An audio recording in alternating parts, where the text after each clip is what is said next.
छत्तीसगढ़ में भी राहुल गांधी के संसद में दिए हुए बयान का मुद्दा लगातार राजनीति पे गरमाया रहा। एक तरफ जहां उप मुख्यमंत्री अरुण साव ने बीजेपी की तरफ से प्रेस कॉन्फ्रेंस की और कॉन्फ्रेंस करते हुए उन्होंने बताया कि ऐसे लोगों को खास तौर पर हिंदुत्व के बारे में नहीं बताना चाहिए जिनके बारे में, जिसकी संस्कृति के बारे में, हिंदुत्व के बारे में जिनको जानकारी का अभाव हो। लगातार राहुल गांधी इस तरीके का बयान देते हैं और वो हिंदू धर्म की भावनाओं को, हिंदुत्व की भावनाओं को भड़काने की कोशिश करते रहते हैं। ये बयान दिया है उप मुख्यमंत्री अरुण साव ने और भी बहुत कुछ कहा है। क्या कहा है वो भी एक बार सुन लीजिए।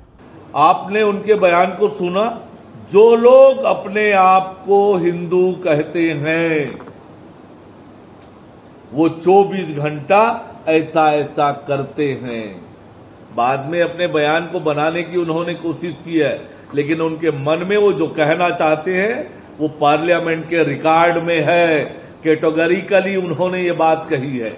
राहुल गांधी के जिस बयान को लेकर लगातार अब राजनीतिक बयानबाजी छिड़ी हुई है, उसके बाद अब छत्तीसगढ़ में भी बीजेपी और कांग्रेस दोनों ने ही प्रेस कॉन्फ्रेंस की है। एक तरफ उप मुख्यमंत्री ने लगातार कांग्रेस पर निशाना साधते हुए कहा है कि किस तरीके से कांग्रेस जो है वो हिंदुत्व को लगातार शर्मसार करने की कोशिश करती है, उनकी भावनाओं के साथ में खिलवाड़ करने की कोशिश करती है। और राहुल गांधी और कांग्रेस को लेकर उन्होंने ये भी कहा है कि अगर उन्हें इस बारे में जानकारी नहीं होती, हिंदू धर्म संस्कृति के बारे में जानकारी नहीं होती, तो उन्हें इस बारे में बयान देना भी नहीं चाहिए। इसके अलावा कई बातें उन्होंने और भी कही है जिस तरीके से आपने सुना। और इसका जवाब देते हुए आज पूर्व मुख्यमंत्री भूपेश बघेल ने भी एक प्रेस कॉन्फ्रेंस की है और उन्होंने भी न केवल बीजेपी पर बल्कि पीएम मोदी पर भी निशाना साधा। उन्होंने भी कहा है, जब इस सवाल को पूछा गया कि हिंदुत्व के बारे में कांग्रेस कुछ नहीं जानती है, उन्हें इस तरीके के बयानबाजी नहीं करनी चाहिए, हिंदू संस्कृति के बारे में कांग्रेस कुछ नहीं जानती है, तो इस पर भूपेश बघेल ने सवाल खड़ा किया है कि आखिरकार बीजेपी और पीएम मोदी कितना हिंदू धर्म के बारे में जानते हैं। अगर वे जानते तो उनकी माता की मृत्यु के बाद में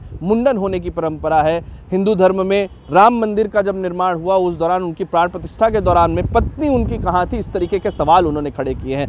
छत्तीसगढ़ में खास तौर पर किस तरीके से राजनीति जो है वो फिर से हिंदू यहाँ पर मुद्दा जो है वो राजनीति में हावी होता नजर आ रहा है। एक बार इस बयान को देख लीजिए, भूपेश बघेल ने और क्या कुछ कहा है।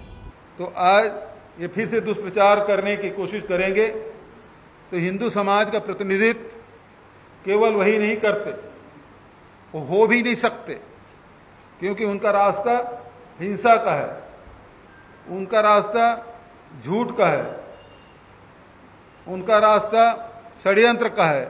ये रास्ता कभी न भारतीय समाज का रहा है न हिंदू समाज का रहा है। इसीलिए राहुल जी ने कहा कि हिंदू समाज केवल नरेंद्र मोदी नहीं है, हिंदू समाज केवल भारतीय जनता पार्टी नहीं है, हिंदू समाज केवल आरएसएस नहीं है, हिंदू समाज बहुत बड़ा है, बहुत व्यापक है और हम सब हिंदू हैं। छत्तीसगढ़ में अब इस बात को लेकर जिस तरीके से दोनों ही पार्टियों के बीच में एक बार फिर से राजनीतिक बयानबाजी शुरू हो चुकी है, इससे तो साफ जाहिर है कि हिंदुत्व एक बार फिर से छत्तीसगढ़ में राजनीति का मुद्दा बना हुआ है। और दूसरी तरफ जिस तरीके से उप मुख्यमंत्री ने कहा, डिप्टी सीएम अरुण साव ने पूछा कि जिन्हें संस्कृति, हिंदू संस्कृति और हिंदुत्व का मकसद, मतलब और उसकी परिभाषा भी नहीं पता, वे लोग हिंदुत्व की बात कर रहे हैं। ये बेहद गंभीर विषय है, 110 करोड़ हिंदुओं की आस्था का विषय है और उनके साथ खिलवाड़ बिल्कुल भी बर्दाश्त नहीं किया जाएगा। वहीं दूसरी तरफ इसका जवाब देते हुए पूर्व मुख्यमंत्री भूपेश बघेल ये कहते हुए नजर आए कि वे भी कांग्रेस जिस तरीके से लगातार हमेशा हिंदुओं के साथ में रहा है, कभी भी